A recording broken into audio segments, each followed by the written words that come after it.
성도가 자신의 인생을 모르면 엉뚱한 곳에 목을 맨다는 말씀으로 전하도록 하겠습니다. 지금 우리는 계속해서 고린도 교회에서 일어나는 일들을 보고 있습니다. 이번 장에서는 바울은 고린도 교회를 향해 우상 숭배하는 자가 되지 말라고 이야기하고 있습니다. 7절입니다. 그들 가운데 어떤 사람들과 같이 너희는 우상 숭배하는 자가 되지 말라. 아멘. 지금 바울이 우상 숭배하는 자가 되지 말라고 하는 고린도 교회는 어떤 교회입니까? 고린도전서 1장 2절을 보시면 고린도에 있는 하나님의 교회 곧 그리스도 예수 안에서 거룩하여지고 성도라 부르심을 받은 자들이라고 하고 있습니다. 한마디로 고린도 교회는 성도라고 부르심을 받은 자들이 모인 하나님의 교회라는 것입니다.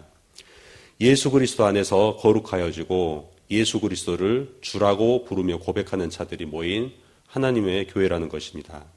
그런 고린도 교회에서 우상 숭배하는 성도들이 있었습니다. 그래서 바울은 그들에게 우상 숭배자가 되지 말라고 하고 있다는 것입니다. 여기서 우리는 이런 질문을 할 수 있습니다. 성도가 우상 숭배를 할 수 있습니까?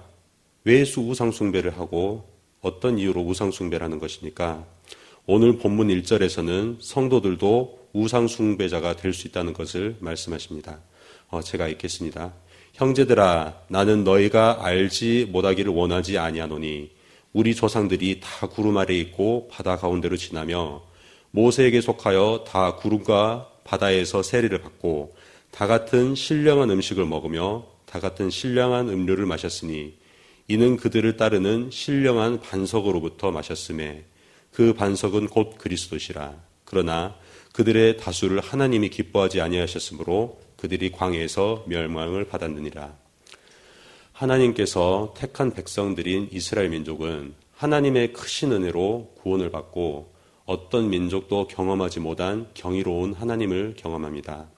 우리가 잘 아는 것처럼 홍해를 갈라서 마른 바닥을 만들어서 광야로 인도하시고 그곳에서도 구름 기둥과 불 기둥으로 때를 알려주시며 또 만나를 하늘에서 내리시고 그렇게 모든 필요한 것들을 아무것도 얻지 못하는 그런 광야에서도 충분히 공급하신 하나님이었다는 것입니다.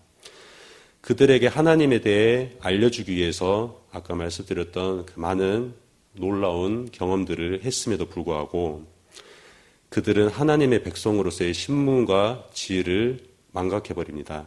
성도의 삶을 살지 못합니다. 우상 숭배자가 되어버리고 약속하신 가나안 땅에 들어가지 못하고 멸망하게 되었다는 것입니다. 오늘날의 시대를 사는 우리에게도 이런 유혹이 많습니다. 눈에 보이지 않는 하나님 대신 눈에 보이는 돈과 건강이 내 마음을 흔들 때가 많습니다. 내가 원하는 것들을 다 가지고 내가 하고 싶은 것들을 다 할 수 있는 것은 내 열심, 내 노력, 내 돈과 내 건강이 반드시 있어야 된다는 것입니다.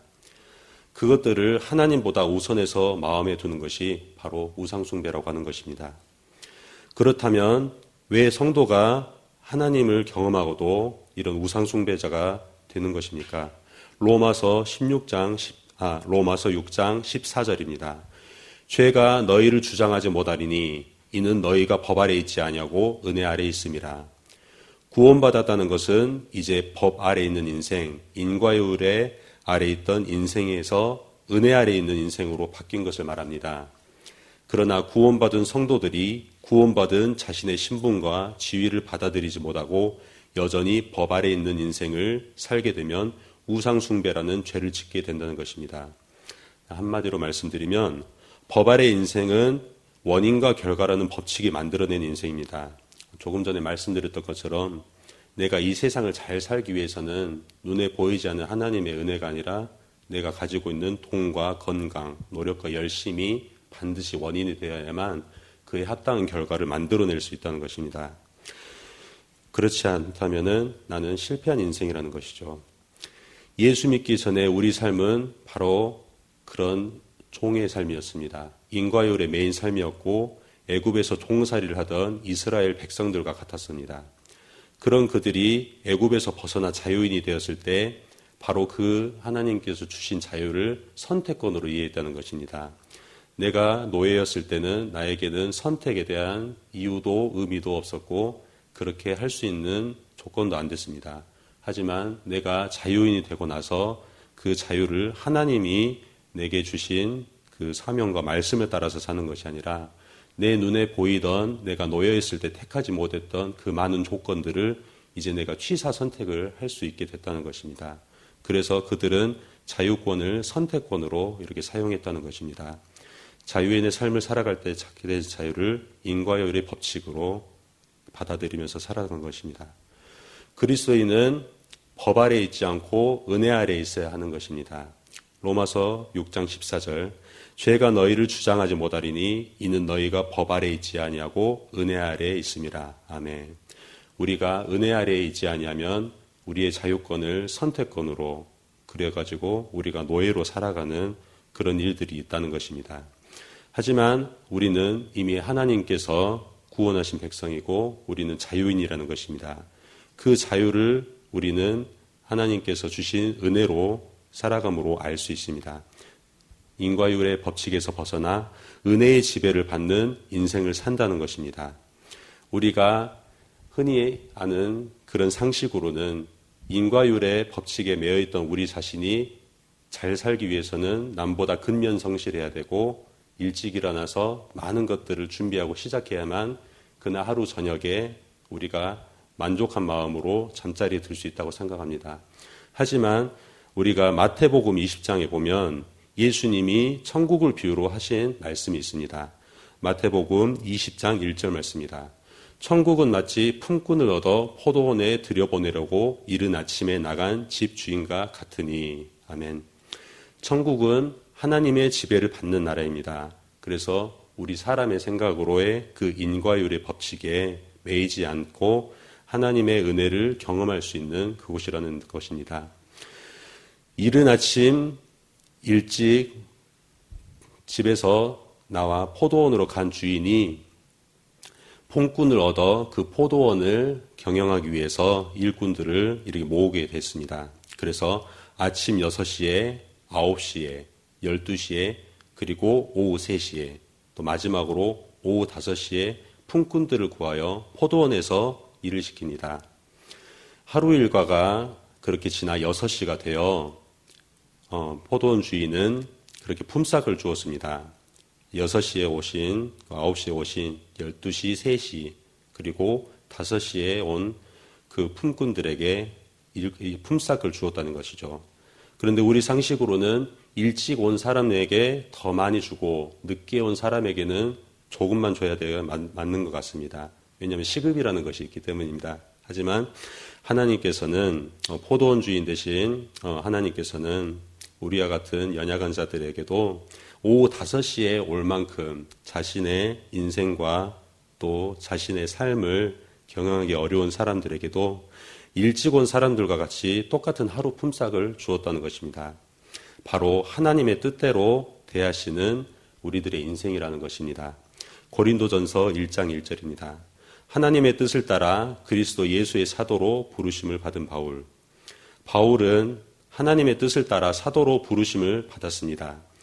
그래서 바울이 사도가 된 것은 하나님의 뜻을 따라였습니다. 다메섹에서 예수님을 만나 눈이 멀기 전에 바울은 유대인으로서 인과율의 법칙을 가지고 살았던 오늘날의 그 우리와 같은 모습이었습니다. 여호와 하나님을 알았지만은 예수 그리스도를 몰랐기 때문에 인과율로서 살아갔고 또 그의 인생은 예수 그리스도를 믿는 성도들을 핍박해야만 자신의 가지고 있는 율법과 자신의 신앙을 지킬 수 있다고 생각했었습니다. 그러나 그가 다메섹에서 예수님을 만나고 하나님에 대해서 알게 됐습니다. 그리고 그 복음을 가지고 이제 고린도 교회에서 나와 같은 율법에 매였던 인과율의 선택권에 매였던 인생이 아니라 이제 너희들은 하나님이 누구신지를 알고 그 하나님이 너희에게 주신 자유를 알아가며 하나님이 너희에게 주신 신분과 지위의 삶을 살아가라고 강권하며 또 따뜻한 말로 권면하고 있는 것입니다. 하나님께서 주신 우리 은혜에 대해서 다시 한번 생각해 봅니다. 우리를 향한 하나님의 높으신 생각과 소망과 믿음을 따라 우리를 대해 주시는 것이 바로 은혜라는 것입니다. 디모데전서 1장 12절 말씀입니다. 나를 능하게 하신 그리스도 예수 우리 주께 내가 감사함은 나를 충성되게 여겨 내게 직분을 맡기심이니 내가 전에는 비방자요 박해자요 폭행자였으나 도리어 긍휼을 입은 것은 내가 믿지 아니할 때 알지 못하고 행하였음이라. 아멘. 바울에게 직분을 맡긴 것도 바울을 하나님이 믿기 때문입니다. 믿으신 하나님께서 바울의 어떠한 조건을 보신 것이 아니라 택하신 그 자녀된 그 하나님의 선택과 또 하나님이 그 선택에 대해 후회 없으심, 그리고 하나님의 신실하심이 바로 바울을 폭행자에서 긍휼을 입은 그리스도인으로 세웠다는 것입니다. 이는 바울의 삶에 바울을 믿는 하나님의 믿음이 전적으로 일하신다는 것이기 때문입니다. 이것은 바울의 삶의 이야기만 아니라 모든 구원받은 사람들의 인생이고 바로 우리들의 인생 이야기라는 것입니다. 그럼 우리가 이제 어떻게 살아가야겠습니까? 마태복음 6장 30절 말씀을 읽음으로 오늘 말씀을 마치도록 하겠습니다. 오늘 있다가 내일 아궁이에 던져지는 들불도 하나님이 이렇게 입히시거든 하물며 너희일까 보냐 믿음이 작은 자들아. 그러므로 염려하여 이르기를 무엇을 먹을까 무엇을 마실까 무엇을 입을까 하지 말라. 이는 다 이방인들이 구하는 것이라. 너희 하늘 아버지께서 이 모든 것이 너희에게 있어야 할 줄을 아시느니라. 그런즉 너희는 먼저 그의 나라와 그의 의를 구하라. 그리하면 이 모든 것이 너희에게 더하시리라. 그러므로 내일 일을 위하여 염려하지 말라. 내일 일은 내일이 염려할 것이요 한날의 괴로움은 그날로 족하니라. 오늘 읽은 이 말씀과 오늘 하나님께서 주신 말씀을 가지고 이 한 주를 또 자유인으로 살아 계시기를 주님의 이름으로 축원합니다. 아멘. 우리 함께 기도하겠습니다.